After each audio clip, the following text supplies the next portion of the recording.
Hello everyone, so welcome back to the next section in Essentials of Database Management System. In this section we will be discussing about normalization. So let's start. Normalization is the process of arranging or organizing the data in a database, and we will be organizing the attributes and the tables in a database. Generally, the normalization used to minimize, reduce the redundancy and the anomalies. So what is anomaly? Anomaly is nothing but inconsistency in a database, and or we can call that is irregularities in a database.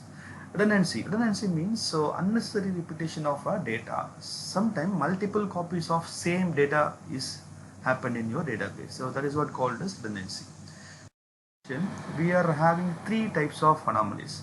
So due to insertion, anomaly may happen, or deletion, and or maybe the updation. So any one, for example, if you insert a new tuple into a relationship in table, so due to lack of data, so it may happen. Sometimes if you deleting some entry or some cells in a database or in a row, that may cause the anomaly. That's called as deletion anomaly. Sometimes if you update a single data in one row or one cell, that is going to create a updation anomaly. And let's see the example of insertion anomaly. Say for example, here in this row 4, so here we are missing some data. So due to miss of this data, we are not able to insert this entry in a table. If you try to insert this is going to create an anomaly. Similarly, see the last row.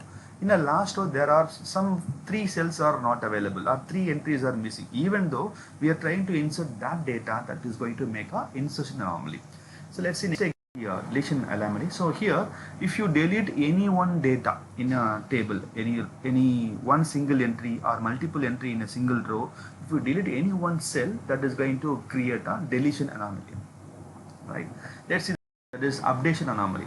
Say for example, in a second row, you can see the item price is 750, which is new value which is updated. The item of the pant price is 750.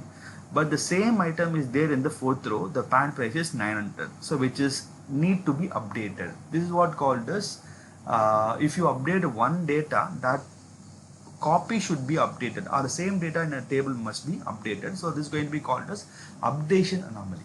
Okay. So here some advantages of normalization. So while doing the normalization, ultimately we are reducing the inconsistency.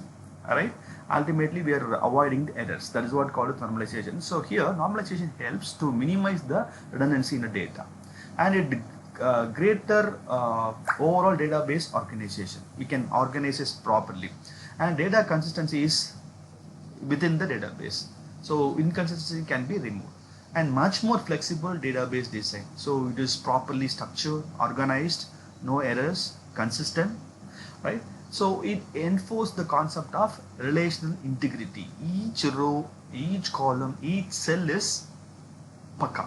That is what called as relational integrity. So I discussed about the introduction to the normalization. If you are having any queries, you can write me at the mail. Thank you.